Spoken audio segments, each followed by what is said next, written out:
โอ้ไอ้บุญรอดได้เข้าอันน้องยังมาเจออะไรเด้อเยอะมากเด้อยังกันเลยหมอกเสียงให้เศร้าดีลืมใส่ยังบุกเข้าไปเลยอันนี้ซับที่บุกเข้าไปเลยอยากบุหรี่เข้าไปเลยเข้ามาเด้อเข้าไปเลยนี่ Yeah, the last only 20 people. Really? Yeah, Oh, right. สบายดีงามบ่ดังงามบ่ดังโม่งามดีบ่งามบ่อันนี้คนนั้นฝรั่ง So normally he will departure. But now he's visit one. โอเค1 2 2 3กันพุทธ1 2 3เอามินิฮัท1 2 3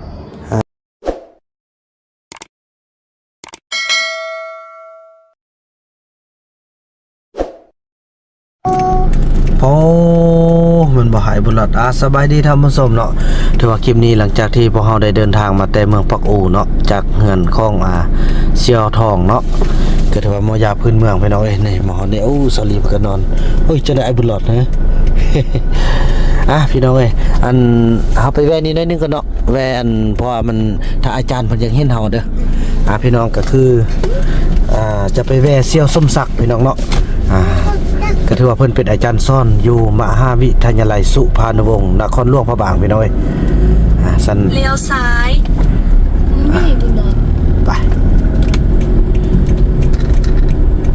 ถือว่าเพิ่นจะมีบทเข้าได้บ่ได้จะมีอาจารย์นักเรียนเนาะก็ถือว่าเป็นหมู่ครูเป็นเพื่อนกันแต่สมัยเรียนพุ่นล่ะพี่น้องเอ้ย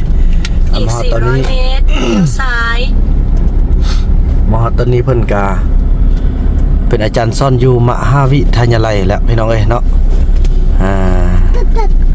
จังซี่แหละพี่น้องเวียกงานแต่ละคนมันก็รายเวียกรายงานพี่น้องเอ้ยหลายคนก็เป็นเจ้าเป็นนายพี่น้องเอ้ยเนาะนี่อันนี้ก็นักเรียนมหาวิทยาลัยได้นี่นะเนาะ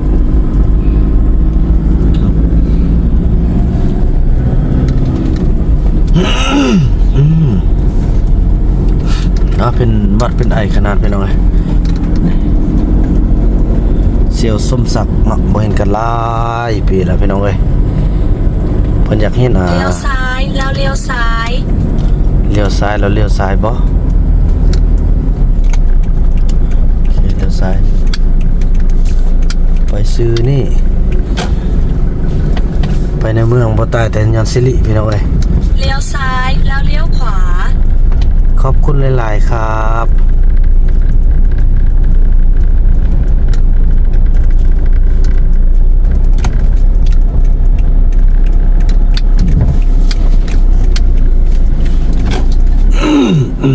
เลี้ยวขวาแล้วคุณจะถึงจุดหมาย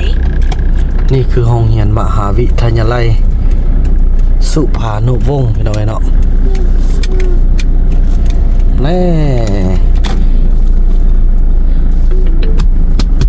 คุณมาถึงแล้วนี่บ่น่าจะอยู่ถึงคุณบ่ข้างแล้วเนอะโทรหาเสี่ยวเพิ่นก่อนเนาะอันนี้น่าจะเป็นโรงเรียนพี่น้อง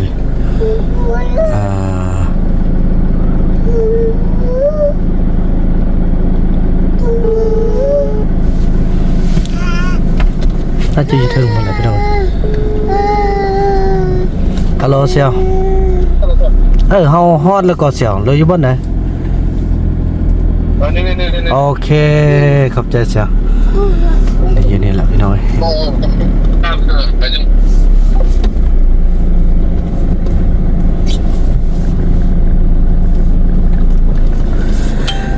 เธอไปหน้าตากันหลายปีแล้วพี่น้องครับโอ้บ่ได้นุ่งเครื่องยาวซ้ำพี่น้องเพราะว่าเฮาก็บอกละเนาะเพราะว่าเครื่องเฮามันลายมือบ่ได้ซักเนาะแต่เพิ่นก็อยากพบอยากพอพี่น้องมานำกันจังซี่แล้วบ่อยากก็บ่ได้ซักนี่น่ะได้มันเนาะไปลงเลยนึงไปเลยลงไปหาอันพอเสี่ยวมื้อนึงสบายดีเสี่ยวโอ้ยจังได๋ โอ้ เดี๋ยวให้เพิ่นมาเบิ่งสถาบันกัน โดย ได้มั้ย โอ้โธ่สบายดีอันโอ้อันนี้เป็นอาจารย์สอนบ่ เป็นสอนเป็น โอ้เพิ่นฮู้ภาษาลาว ได้ภาษาลาวนิดนึง เพิ่นมาแต่ โดยภาษาลาวเลย โอ้เก่งหลายเก่งหลายโอ้เพิ่นมาแต่ประเทศใดนี่ คนอเมริกา คนไทยค่ะโดย โอ้ สบายดีสบายดี สบายดีเพิ่นเด้หน่อยอันนี้บอกเพิ่นได้ว่าแม่นเผ่าตรงเรื่องที่มาแต่สัญญาบุรีเฮา as they are the last minority they're from Sanyaboli province have you heard of Sanyaboli, yeah is the ทั้งหมดเขาเป็นประมาณจักคน ตอนนี้มี20คน there are only 20 people last in the ว้าว in Laos จะบอกภาษาเนี่ย ภาษานี่ก็น่าจะเป็นภาษาของเขาเองมัน they have their own language โอเคโดยให้เจอผู้น้อย yeah but they are more minority แต่ว่า เพิ่นก็มาได้ เลยไปเนาะขึ้นมานั่นนึงก่อนไปเล่นน้ำโอ้ยำเด้ออย่าอันเฮ็ดสถาบันติกจะได้ครับใบประกาศมหาวิทยาลัยแบบนี้เฮ้ย สิเดินมาเบิ่งสถาบันการศึกษา เอาเดินไปเข้าไปเบิ่งตามไปเฮียนบ่ไปเอากระแจไปปานนี้เพิ่นเฮาก็ติโอ้พี่น้องเอ้ยปาโถคันเซาติกฮับใบประกาศนี่เก่งโอ้ ติกินซะโอ้พี่น้องดีใจนำเสียวเนาะ แกนั่งนี่ ได้ บ่ฟ้าบ่หน้าที่ว่าบ่ จ้าสบายดีเด้อสบายดีกะ สบายดีชาวลี ได้ เห็นแต่ใน YouTube เลยว่าของคนนั้นท่านนำเนาะ โดยขอบใจหลาย ตามอยู่ก็เห็นอยู่ โดยตอนนี้ก็ออกมาสู่บ้านสู่เมืองหั่นละแต่ก็ยังครึ่งนึงก็เที่ยวไปเที่ยวมาแบบมีที่ชีวิตแม่นแหละ There's still some one still in the like a mountain or they stay in the jungle. They come in the town. มีเวลาเชิญไปเที่ยวส้มเด้อไปทอดเอาบทเรียนอิหยังต่างก็ได้เนาะ Like that and if you have like a time next we can journey and this is the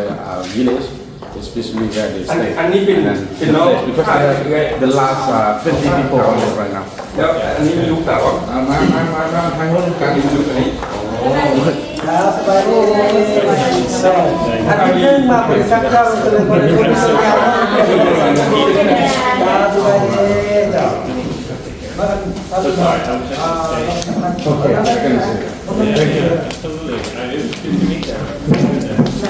ทางโน้นเลยให้เพิ่มกัน ไอ้คุณน้ำนั่นเนาะ คุณน้องเองเขาต้องเรื่องวันเป็นอย่างนี้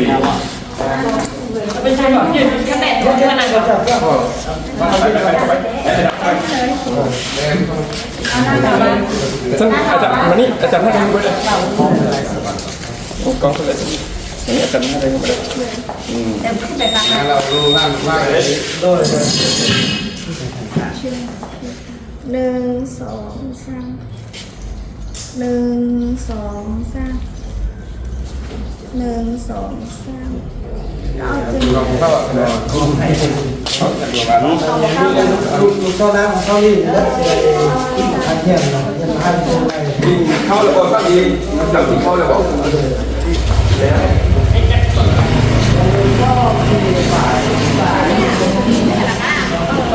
ปใช่ไหม ไปนกอู้หมา ไปแค่ มอทองมอทองดูเลยนั่นแหละ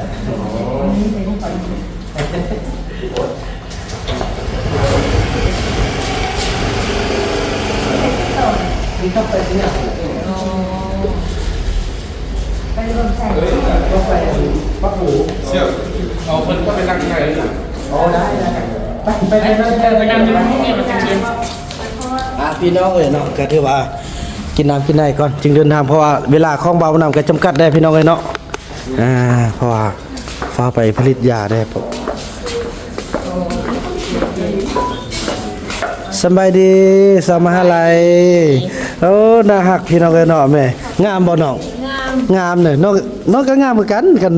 น้องอยู่บ้านไปตลอดน่ะ อยู่แล้วบัดนี้เนาะอยู่แล้วบัดนี้ไปเพิ่นอยู่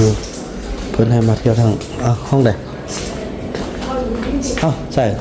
เพิ่นอยู่ใส่เพิ่นอยู่หั่นนี่อ๋อเด้อไป เสี้ยวไปใส่หรอเสี้ยวสมศักดิ์ไปใส่หรอไปเนาะเข้าไปนอนเลยอ่ะเข้าไปไปพักผ่อนกินน้ำกินไหนก่อนแล้วก็ค่อยเดินทางเนาะสาลีเอ้ยสบายดี เข้าพักผ่อนกินน้ำกินไหนหน่อยนึงก่อนต้องมาห้องเพียรครับ อ๋อห้องพุ่นเลย ห้องนี้ อ๋อโอเคไปพี่ส ห้องนี้ก็เย็นเจี๊ยบเลยปอถูก บนนั่ง โอ้ตัวนางซ้อนนี่บ่ได้ซาลี่นั่งเฮ็ดนั่งสิจ้าสบายดีเจ้านั่งเลยครับ ได้ซาลี่นั่งเลยโอ้มื้อนี้ซาลี่ได้เข้าโรงเรียนอยู่โรงเรียนมหาวิทยาลัยแล้วได้มื้อนี้ สุภาพบุรุษ ได้ นั่ง ในอะไรก็สิสู้ซนให้น้องเต้าได้เข้าโรงเรียนให้ได้เซลยตัวซ่อนห้องนี้ได้เนาะ มาบ้างดู ครับบ่อ๋อ เปิดอ่ะ เคยเห็นแต่ยืนออนไลน์เนาะพอดีจะเห็นได้เห็นตา เคยเห็นอยู่เนาะ เคยเห็นอยู่ มื้อนี้มาถึงห้องเรียนเลยบุกห้องเรียนเลยมื้อนี้เสียโอ้เย็นเนาะลิติ๊กเนาะลิเนาะ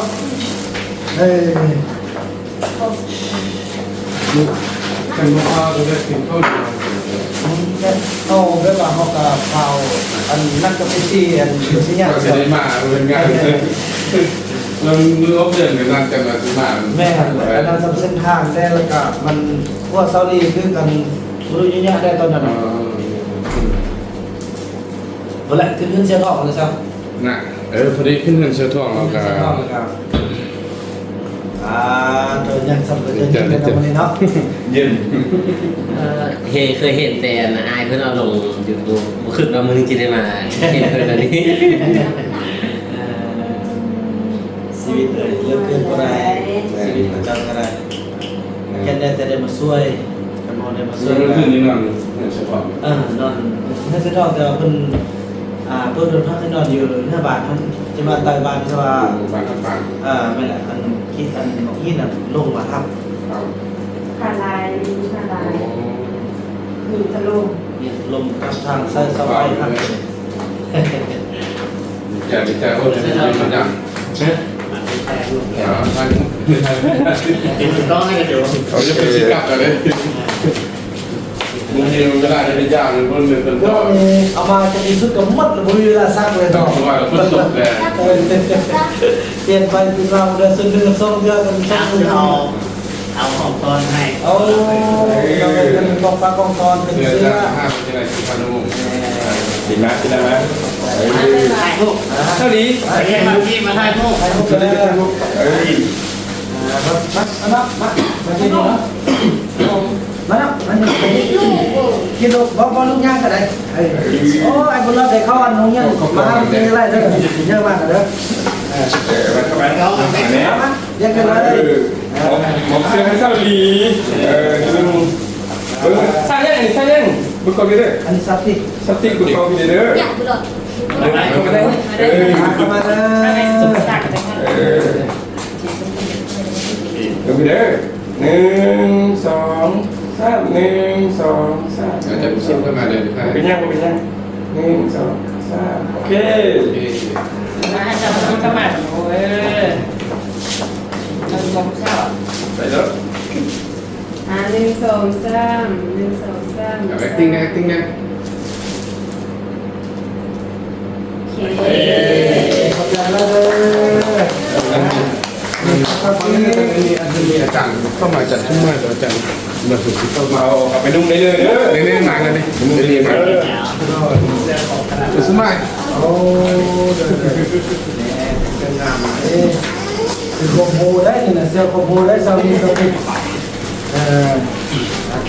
จ้างเอาลูกน้อง ไปก็แล้วก็ได้เจอ อยากมีแฟนมาทำมา มาด้วนพวกเรากันเลยว่าบ่ทันนั่นแหละกันปกติเราขึ้นรถบ่แม่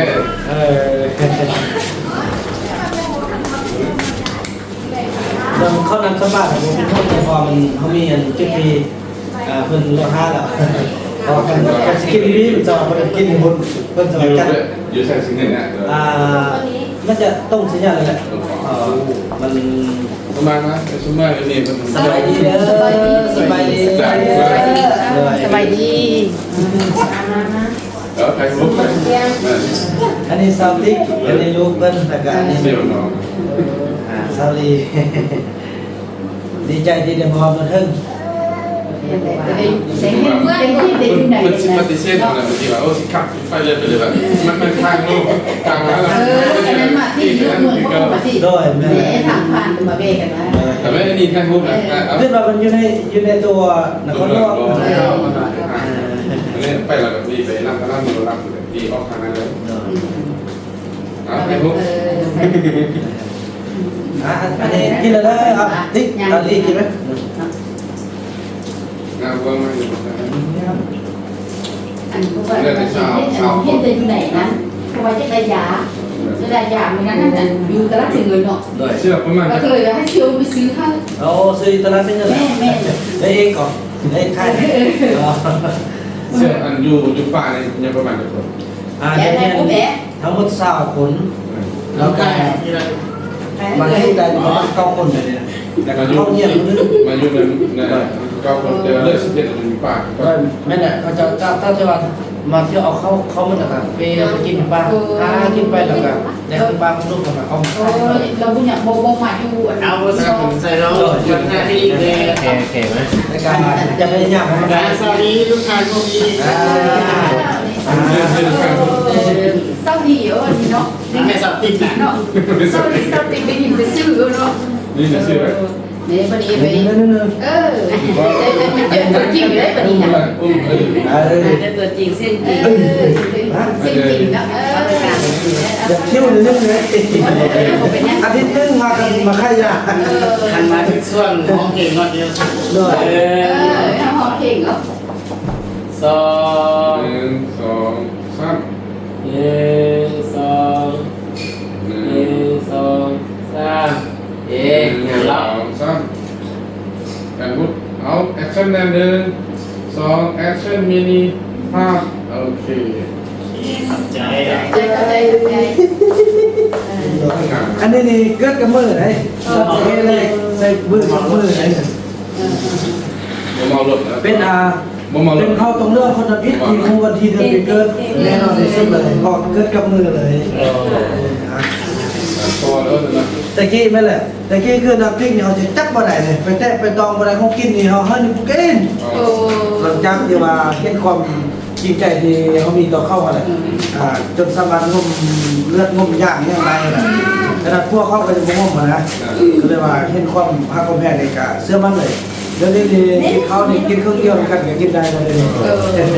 จะกินเรื่องมอง แม่น่ะ เกาะเลยนะ แม่น่ะคือเสื้อนี่เอาไปจับสิเอาไปยิ้มเลยไปช่วยไปยิ้มเลยแบบโอ้พี่ยิ้ม แล้ว ได้เลย ยัง11 คนเนี่ยเอาเข้าไปสิ ได้หมดทุกอย่างพอมันเดี๋ยวนี้ซ้ำกับของพวกเดียวเนี่ยพอมันมากับมานอนมากินมาม่วนแล้วก็เอาของยุ่งกินยักได้ยังก็ซื้อให้ไปบ้านยังตั้งเลย แล้วเขาปากเจ้า โดยเข้าไปทำพิธี เพราะว่าอันพี่น้องเคยมีผู้หนึ่งเนาะอันเราอันยายจากอันบางเด็ไปป้าไปเที่ยวอันเลาะป้าแล้วก็ไปอยู่ในเผานี่แหละ ฮะ ไปอยู่ในเผาตรงเรื่องนี่แหละ เบิ่ง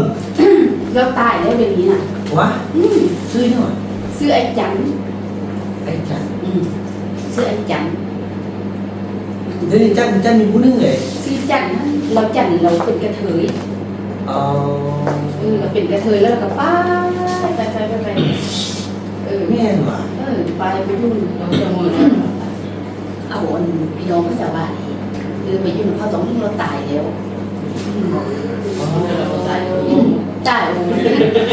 ป็นกระเทยแล้วก็ล่อบ้า จ้ะพระจันเนนต้นนั้นเราแล้วก็เอาอีซ่อนหนึ่งพระจัน ก็ลงเล่น ว่าเดี๋ยวอันพระจันเราเอาเนี่ยเอาเลย สบายดีครับเข้ามาเลย แต่วันนี้พระจันเนี่ยหน้าตาเราบุกใครพอตรงเลือกมาเลยนะพ่อ บ่คือมาดูเขาอีกเลย แล้วเดี๋ยวนี้เขาได้ซื้อจานเลยนะโน่นนี่ปีนก็ เข้ามาได้หลาย ข้ามเขาลูก ข้าม แล้วก็บ่มีลูกบ่มีหลานเลย มี นี่นะ ลูกก็มีล้านแล้วเราเป็นเคยไหนเนี่ยเลยมาทางนี้ แล้วที่เขา เราไก่เท่า ซีเมนต์แท้ส เรา นะ แค่แต่อัน แต่อันค่อยอันค่อยเดี๋ยวนี้ค่อยเป็นอย่าง50 อันนี้ติ๊กเกอร์ไรแล้วก็ตายซื้อที่ ติดต่อได้แล้วตายแล้วมัน ว่าแม่ เราต้องไป ตามนี้ไว้แล้วกัน บอกเขาติดตามเป้าหนังแล้วซื้อยา ไอ้ได้ไปว่าจะไทยวุบไทยลงนั่นเอง อันนั้นเด้อมันแต่ว่าคนตั้งได้เลยเด้อหมู่กับผมคือพ่อต้องเลือกเป็นหมู่ปีนหมู่นั่นน่ะ เพราะว่าไอ้กูก็จะอยู่ห้อยๆแหละอยู่ห้อยๆแล้วค่ายาอยู่บนนั้นปันไม่ห้อยค่ายาแล้วเป็นทางไป โอ้มันห้อยอันมันห้อยอัน ห้อยมึงมึงหนักที่นั่นมึงอันทางไปมึงหนัก สิแม่นดูอีจันน่ะแล้วกระปัดตรงนั้นเป็นอันนึง เป็น เป็นอันนึง อยู่โดนเป็นไหม เนาะ ไปที่โดนลูก เนาะก็ต้องเป็น เอ เด้อ อเป็น ซีเมนต์เด้อคนนั้นซื้อจัน เดี๋ยวเขาตายเพื่อชนะเอาตาย โอ้คนตายเด้อบ้านไปเบิ่งเลยเอาพี่น้องเขาไปเบิ่งเลยแล้วคันพี่น้องเขาคือเลยแม่นเลยเพราะในหมู่กับแบบพอตรงนั้นปกติ พ่อแม่เราก็ตายหมดแล้ว อ๋อ พ่อแม่น้องยังที่อายที่อันนั้น แม่ละซื้อจันแท้เนาะ ซื้อจั อั น นนั้นก็จันตะกี้นั่นน่ะ อันนั้นจะจันซื้อจัน อ๋อพอเราจันแท้นั่นนี่แล้วเดี๋ยวนี้เขาได้ล่ะเขาบ่ได้ ข้างอันบ่ข้างเราบ้านเกินก่อนจะอยู่ซ่าเราจะอยู่ซ่านั้นยังว่ากับหูเพราะว่าเราไปเราก็อันใหญ่แล้ว โอ้ เราใหญ่แล้วเราไปนะเราก็ไปยืนเราก็ไปเดินหน้าเลยนะเราแล้วเราไปซื้อค่ายเสื้อนั่นเราก็ไปเราไปอยู่น้ำเผาตรงเรื่องที่ฝั่งอันใส่หยัก นี่ก็มีแต่ก็ยังมีแต่เนาะ แม่นเด้อแท้บ่ตายแล้วเด้อบ่ว่าจะตายเพราะ ไอ้โซนเขาไม่เราตายแล้ว เพราะมันลักษณะมันลักษณะหลายอย่างเพราะมันบ่คล้ายคือบ่ตรงเนื้อไหมบ่ตรงเนื้อพวกหน้าตาบ่คล้ายคือกันมันอันนี้บ่ได้คล้ายคือกันเลย เพราะว่าเราไปแต่ว่าเราอยู่น้ำเป็นแบบ แม่แล้วนี่เอาที่สุดที่นั่น เขาเทะก็เป็นอย่างซัมมีเลย ตอนเข้าบ้านเป็นไข้เนี่ยจะได้เที่ยวเอามาเนาะเที่ยวมาปวดแล้วได้อยู่บ้านเพื่อนคนเดียวแล่นคูนอันนี้ไปหากินแล้วแล่นคูนบ้านก็แล่นแล่น ให้แกไปฮอตบอลยูบอลกินออก นอนประจำอยู่นะเดี๋ยวนี้นอนประจำเลยว่าเข้ามาได้เลยแต่ว่าบ้านเดี๋ยวนี้ถ้าเดินออกมาจับพื้นที่อยู่แปะบ้านแล้วเดี๋ยวนี้ว่ารถเที่ยวสะดวกห้างจากบ้านกับประมาณ1.5 กิโลเนี่ยทางเขาแต่ทางแยกห้างแต่ว่าถ้าเราเลือกบ้าน ไก่น้ำปุ่นไปไก่ อันติ้งกับน้ำปุ่นเนี่ยเฮ็ดน้ำปุ่นน้ำเชื่อน้ำปุ่นนั่นแหละที่ว่าเพื่อนตะลุกุ้งอ่ะจะยินสบายอย่างนั้นนะพอคนอยู่หม้อนะผมไม่ไก่เนี่ย 5G5 เก่งเหรอ เซาลีบอกเขามาดำเซาลี จิมคือเก่าเลย สวัสดีแท้พวกเขาพูดแล้ว ก็อะไรนะปากเรา ก็จะมีคุ้งแล้วพอมันลายก็เลยเอาพิษแท่งโอ้เอาพิษข้าวซื้อพิษข้าวนี่คือมาเอาบ้านนั้นแกจะเข้ากันยังพ่อเลยจับเป็นเลยพ่อก็เลยทราบว่ามันเอาพิษแท่งวันนี้นะแท่งนี้เขากับมันกระหอบเลือดแล่นมาอ่อนอะไรมันมอนั่นกับปาดคอตัวเองแท่งเราใส่เอาก็เลย ก็อะไรนะ ตาย บ่ตายแล้ววันนี้เอาไปห่อถุงหม้อเกือบตายแล้ววันนี้ห่อถุงหม้อเอากับพินกับพวกแล้วก็มันไปพวกก็ดีนะมันเป็นแล้วพอ5เขาเนี่ยแหละอยู่ในอันคดีประเดิมคดีฆาตกรรมเนี่ยพอพยายามฆ่าเลยอีกอย่างมันคนไทยก็คือมีลูกอะไรอย่างหัวมีลูกอย่างฆ่าตั้งใจมันก็เลยจำเป็นต้องเกี่ยวเฮ็ดเลยเขาก็เฮ็ดดีที่ละการเดินคนกลางโอารมณ์สุดที่แล้วแต่มันก็บ่เป็นไปได้นะเกี่ยวเฮ็ดเอง ซึ่งอะไรเสื้อเอาอะไร ให้นาตุงคันมาดองมายุ่งมือนั้นน่ะตายหมดกับอยู่เราน่ะมันมีไปโลดแทงมัน โอ้ยยังเป็นสัญญาณกันเลย เพื่อนคน โอ้โธ่น้ำลายย่อยเลยกินได้เลยนะกินมาเกียงมาบ้างเลยแซ่บนัว แซ่บเลย เพื่อนเมื่อ ก็คุณมาจะเศร้าน่ะ ข้าวหมูกินข้าวเชี่ยวกัน ก็จะอะไรแบบกินมันไปทำน้ำเชี่ยวท้องนะอยากท้อง เป็นห้ามมาถง อย่าก็เลยขึ้นมามันโคเก็ตมอนี่กินมอเมื่อนี่อ้าวซุปแป้งหมดที่ว่าโอ้ มันก็ลูกอีสานปลา60กิโล ปากไก่โอ้ พันหลางแม่เลยปังไก่มาถอด 50กิโลว่าโท ไก่บ้านอะไรที่ไป ไก่ ไก่เอง ไก่ ปุ๊บเหมือนนั่งอลังการได้อลังการมากแล้วมึงอยากมึงอยากบอก อ๋อร้านขายยาเป็นเหมือนจริง นั่นแหละเพราะว่า ยังเหมือน ผู้อันไปห้องเพลง โอ้เสียงม่วนขนาดหนอ เสียงนวด ฟังอยู่คนเล่าลูกเสียงเห็นต้นฉบับเลยเกินเลยเป็นนักร้องเลย ผู้เมียกำลังประจำเมื่อคืนแล้วกำลังเล่นเมื่อมือถึง เดี๋ยวกินดำเด้อโอ้ดี เดื จั อง นงานน้องนั่นสิคุณไปเอาเพลงมันหมดแล้วนะ แม่ก็ได้ก็อยากขอ นั่นแหละอัน อยากส่งไปว่าอเมริกาเลย เรื่องพอตรงเรื่องนี้ในอนาคตก็สิได้ฟังลูกหลานของซาอุดีนี่แหละเดี๋ยวนี้ก็อยู่ป .1 นะครับเป็นประกาศเป็นเด็กน้อยพอตรงเรื่องของวินทีได้ใบอนุบาล ส้ม ไม่ได้เนี่ย จะเริ่มขึ้นมาแล้วว่าบ่ได้อนาคตข้างหน้าสิได้มาฟังน้ำเสี้ยวไปแล้ว ก็ยินดี ก็สมศักดิ์ที่สอบที่ไหนที่เหมือนสมศักดิ์เนาะถึงสอบว่าเปลี่ยน ซับขึ้นได้เด้อคือว่าเขาถึงบ่มีแท้ๆเลยเกินมาอยู่ในดงอยู่ใน ก็ ป่าก ระดิ่งแต่บ้านเนาะเขาจะเอากันยอมเข้ามาอยู่เหมือนกันกระดิ่ง ก็เรียกว่าทางด้านนอกกับพยายามไล่เนื้อตัวไล่ที่แต่มันบ่มีผู้มาแกซิกนะยกตัวอย่างไปเฮ็ดเงินเขาสิก็เฮ็ดเงินได้ขึ้นได้ฮอดมาเฮ็ดเงินก็เฮ็ดแล้วก็มีคนอยู่กินอยู่บ้านแล้วมันมีผู้เอานำผ้าเขาเฮ็ดเขาก็จะกันนี่นะกินมื้อแล้วเขาก็นี่คือเฮาได้กินข้าวมื้อซ้ำคำเนาะมื้อไหนจะได้บ่มีบ่มีก็จำเป็นเราไปสอบอันนี้น่ะมีบ่มีก็ต้องได้คนครัวก็เฮียนพวกฟังเรียนทราบบ่มีก็ได้คนครัวระดมนำ IFC ผู้ที่ใจบุญส่งมา พักดันก็พอเนาะ กระดิ่ง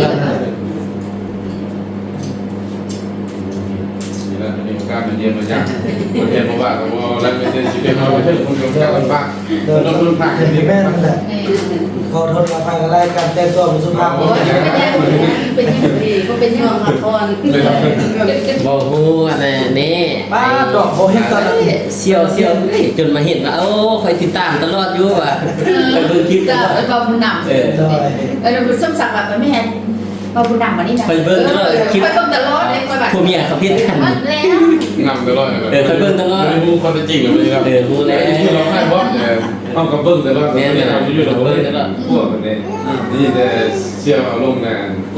ลุ่มมันมาพอดีมีปัญหานิดนึง นั่นแหละตัวซาลีกันมาเห็นตอนเขาเฮียนผมว่าผมงามก็มันใส่สุดแรกปกงามเนาะ กูบอกมันก็ไล่เลย ผู้สู้ผู้ตำเราสู้กันมี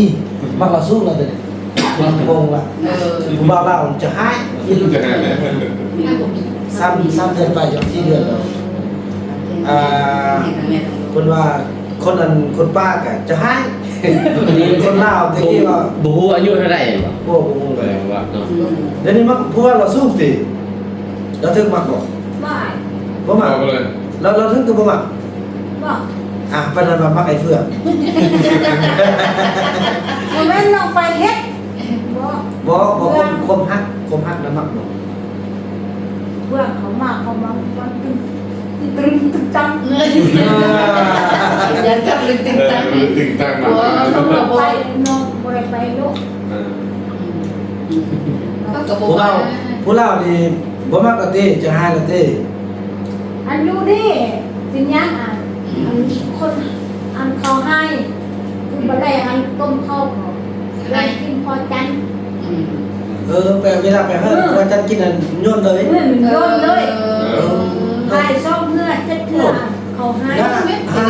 ห้ากองหมู่ก็พอที่มันมาก็ขึ้นมาไปมองอยากให้อันดูแลของเฒ่าแก่นะสุดท้ายมาห้ากองหมู่เบื้องล่างเวลาเราไปอยู่แล้วโยนนิ่มคืออันนี้คือมือคือบ้านเนี่ยกินมันเป็นนั่นน่ะ กูมา แล้วเขาไม่ทำเฮ็ดเราก็โยนผู้โยนดี แค่นอกไปส่ง อ๋อโดนจัดเราโยนเลย มันจัดมันเขาโยนนิด ชั่วจะ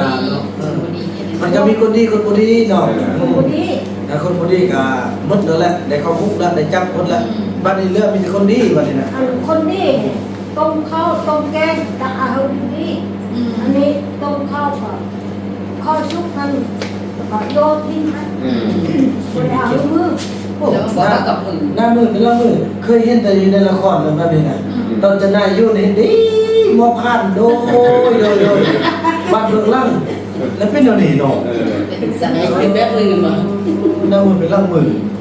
สปอร์ตมันจิบุรีแท้เอามาดีแล้วมันบ่ได้อยู่หั่นมันบ่ได้เอาดินเอาดอนเขาต้องเริ่มไปค่ายกินในอนาคตน่ะดีแล้วให้มันหมดละมันบ่ได้ยืนพ่อละมันอยู่คุกละ ลุงนี่สร้างเป็นไป แม่วันที่21เดือนนี้เนี่ยจะได้ไปพักทองเด้อตามตุ่มมันก็ที่ แง่กับแม่ ที่เก่าเลย แง่กับแม่รู้ ได้จังสั้นไอ้ได้ได้ขอบคุณหลาย อันไปหาเชี่ยว่าไป ๆ เนี่ยเราอันยาให้มันตรงเลยยา ย่านต้มมันเฮ็ดบ่เลยเด้อใส่น้ำซ้ำนี่ซ้ำนี่แหละต้มเคี่ยวจนย่างเราเป็นแดงยังตั้งนั่นแหละก็เวลาต้มมันก็ห้ามบอกให้ต้มบอกไอ้บอกให้จางบอกเวลาจะกินมุ้ง ได้จังหวะต้มกินได้ดีเลย อันนี้เราย่างเตี้ยเราย่างต้น แล้วทีเวลาสุกแล้วทอดไปกับไปปะไก่ประมาณนั้นเตาต้มมันประมาณ3เมตร5เมตรแล้วมันปะมันสู้เดียวขึ้นเหนือแล้วก็กินแค่นั้นปกติแล้วส่งเวลากินกับไอ้คลัมเราเบียร์ ซ้ำแม่เสนเหือนเขาอีกคนว่าสะดวกเอาไว้นอกประเด็นมาไว้ในเหือน ก็ได้ปะสำนักแหละ เพราะว่าไม่เท่าเราเป็นแต่พวกขับเส้นสินะ เอาหลายคนกล่าวว่าพี่นอนได้เลยนะนี่แล้วพี่แกก็อยากเป็นเมือง เพราะว่ามันโทรมาเนี่ยไปเอามาสิท่านเทียงยังไงเรากินอ่ะเหือนนั้นกินอะไรก็ได้ ไปมัด แต่ได้มือไปแล้วไปข้างล่าง จะทูโดนเลยไม่ใช่ อันนี้เขาต้องเลือกคู่เขาต้องตาย ป้าคุณว่าเติมมาเริ่มมันต้องใจใกล้ต่อมันพร้อมกันที่แม่ก็ แค่ต้น ต่อเลยเพราะแม่เราจะตายไปแล้วเนาะคือไอ้น้องเขาจะยุ่งมึงงาน อยู่วันนั้นเขามาเอาลงไปแล้ว ตะกี้ที่เจ้าอยู่บ้านน่ะบ้านเลยนี่บ้านแล้วบ้านแล้วเขาเจ้ามีค่ายพ่อค่ายเหนื่อยอะไรอยู่อ่ะ เอามาละ อยู่เสื้อทำอยู่เรียน หนังสารพีนะ แล้วก็เอาบ้านเลยอยู่เราก็เลยว่าอายุ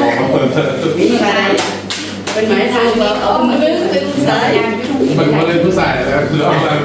เป็นมาพูดถึงที่ไม่บอก ให้ตกเราเราขึ้นเหมือนกันแล้วไม่ได้เอาเมียอยู่ไม่ค่อย ยุ่งยาก ย่างบ่ ยังอายยังซื้อพัน ซื้อพันประมาณจะปี โอ้ลุงพันธุ์การประมาณ60ป่าย70โอ้สงสารมาไปก็เพราะว่า อยู่บ้านมือห้อย ป่าเราแค่ลืมมาดู แม่ อยู่แค่ผัก แค่ทานตักหันอยากทาน แล้วเราแค่อยากอยู่ ถ้าอยากอยู่ ผมเป็นนี่คือ ห้องน้ำ จะไปเว้ย ที่ห้างที่ซื้อยาเนาะแล้วเรามาเบิ่งว่าลักษณะของมันเป็นน้องกันอ่ะโอ้ยแม่น เพราะว่าไอ้พันแล้วแม่ไอ้จันสิ โอ้ โตกันดิ เดี๋ยวนะรู้จัก จัน ก็จะ แล้วก็ไอ้พัน เมื่อยนี่เมื่อยนี่ไอ้กุ้งก็เมื่อย ไอ้พันไอ้จันไอ้พันมีเสื้อ นั่นกุ้งเป็นรถ แล้วก็ ขึ้นรถมาเดียว อุ้ย บ้านมือห้อยเนาะ แม่ บ้านมือห้อยเอาเขาออกหน้า แม่นี่แหละเส้นนี้แหละเส้นผ่านไก่ไหนดีรถไก่ไม่ค่อย บ้านมือห้อยไอ้พันชื่อไอ้เด้อไอ้พันเด้อ ไอ้พันขยะ ทีนี้ขยะเลยนี่ไม่จอดไม่หนึ่งเขาสร้างคนใช่ เอาเลยยังมันลูกไปเล่นไทยหมู่บ้านแล้วก็เมื่อไหร่จะตัวอยู่ใส่ 2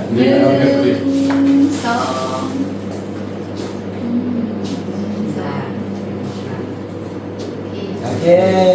เข้าใจเลยเอาเชื่อเนาะ โชคดีเด้อ โอเค ได้เด้อได้ พี่น้องเนาะโดย หยาบไหม โดยพี่น้องเนาะก็ถือว่าได้ข้อมูลมาก็ถือว่าลองเบิ่งพี่น้องเอ้ย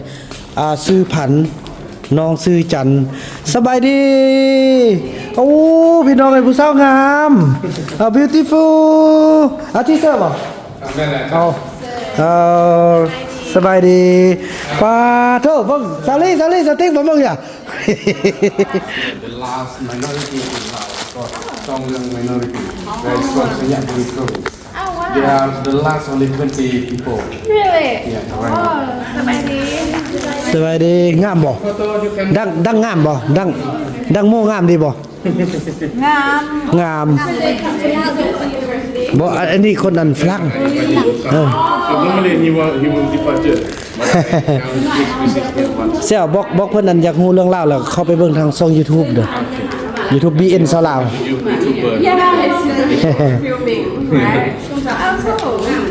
โอ้พี่น้องเอ้ย You want to put someone? พี่น้องเพิ่นเขาได้งบนำกันครับเนาะ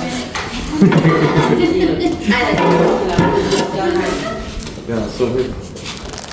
เข้ามาเลยทีนี้ดูซุ่มหน่อยประมาณกันกัน ไทยโฮมเนาะโอเค1 2 2 3กันพุทธ1 2 3เอามินิฮัท1 2 3 พี่น้องเอ้ย ขอบใจ ขอบใจ thank you ป้าเนี่ยได้ก็ สองปีไปเนี่ยได้บุญรอดก็ต้องได้มาเข้าอันโรงเรียนให้มันจบมหาวิทยาลัยเด้อลูกเด้อใหญ่มากนี่รอได้นี่นะพุ่นน่ะมึงจะส่งพ่อมันนี่กับงูเลย